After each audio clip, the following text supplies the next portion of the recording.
One of the most important things I want to get across in this series is which tool to use when and for which scenario. Now, we've shown in this tip series so far how to use segments to carve out a subset, and we've used filters to filter the data as well. So I want to compare them for a minute and show how we might use one or the other. Let's take a look for a minute at how we might accomplish the same thing in two different ways. First, let's say I'm responsible for analyzing the blog, and I want to create a filter to examine just the blog traffic.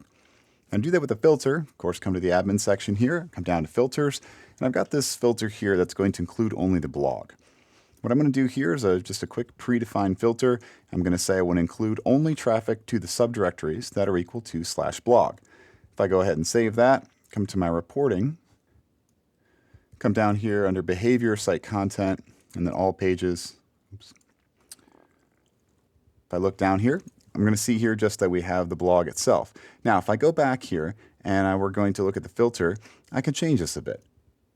I could put up here that it's not going to match equal. Maybe I put that it begins with just blog, and then I would see more of the blog entries, of course, would make more sense. So I can adjust my filter here to make more sense and probably do what I want to do, but I want to point out that it's going to be very precise. Filters are very powerful, but you have to know what you're doing, what you're trying to get, because it's going to do exactly what you tell it to do.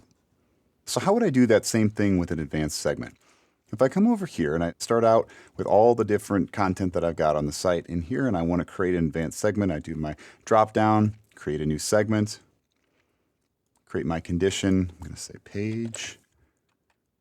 Now again, I can say that it contains, starts with, all those exactly matches as before. So we can do that one here, exactly matches. If I preview this and I come down, I should see the same thing, but I don't. Is this a bug? Is this something gone wrong? No, this has done exactly what it was supposed to do. What's very different about this is if we take a look, this is going to look at visits where a page exactly matches this. And what it's going to include is the entire visit. So when I come down here and look at my site content for all the pages, what I'm seeing here is all the visits and all the pages from all those visits where someone matched that particular content.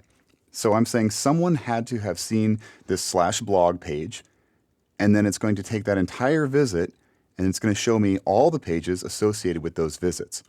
Remember, with advanced segments here, we are carving out visits that match these conditions. As to where in the filter, I'm looking page by page and only putting in the hits that match those visits. So let's back up a step and think about this more conceptually. In this case, we thought we were doing the same thing. We thought we were going to filter and put the advanced segment around matching only the blog. What we found was that they behaved in very different ways. Filters are hit-based. Every hit that comes in, so every piece of data that's sent back to Google, is checked against this filter as it comes streaming in. It checks the filter, and it either passes, it's either included, or it's excluded, or wherever your operation is there, it's done, and then it's either in the data set or it's not. Advanced segments are visit-based, and now we can do them user-based as well. But the idea is it's looking more holistically. If you match a piece of that, it's going to take the entire visitor, the entire user, not just that one individual hit. The other thing to think about is that filters are forward-looking only. From the moment that I apply this filter right now, am I going to see the effects?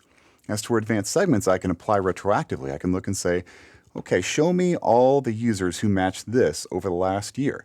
And it will go back through the data, and it will find all the people who matched those things, and then you'll be able to analyze that data set over the past year. You can't have anything like that in filters. Filters are from this moment forward.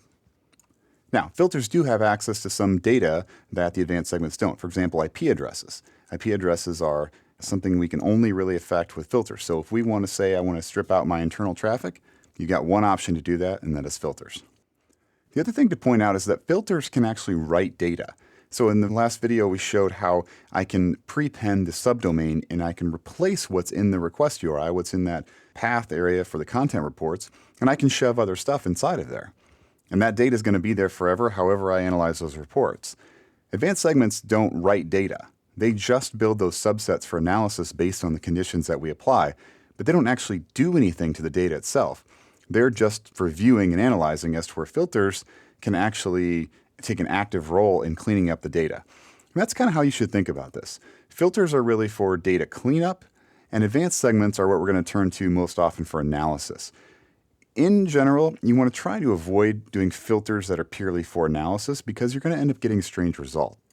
For example, in the case that I said at the beginning where I said we were analyzing the blog, and so we wanted to limit to the blog, what I really want to do is I want to limit it to people who came to the blog or visits that came to the blog, not necessarily limit it to just those hits, because the real problem is I won't be able to see what else they did. If I limit it just to the hits that came to the blog, well, I won't be able to know what landing page they came into the site unless it was a blog. If they went and checked out with my cart, I would never know it because my cart doesn't match my filter. It's not /blog. So if I want to know how successful I was at converting content, or if I want to understand anything else that those people are doing on the site, which is a lot of times the analysis that we're looking at, the entire holistic user-based analysis, customer-based analysis, I can't do anything like that with filters. So 9 times out of 10, advanced segments are really what we want to look at for analysis. Filters are really more for when we set up the account, for putting the infrastructure, for really understanding the data that we're going to allow in there. Once we get past that point to analysis, it's almost always advanced segments that we turn to. But very critical that we understand which tool to use when, because they both have their place.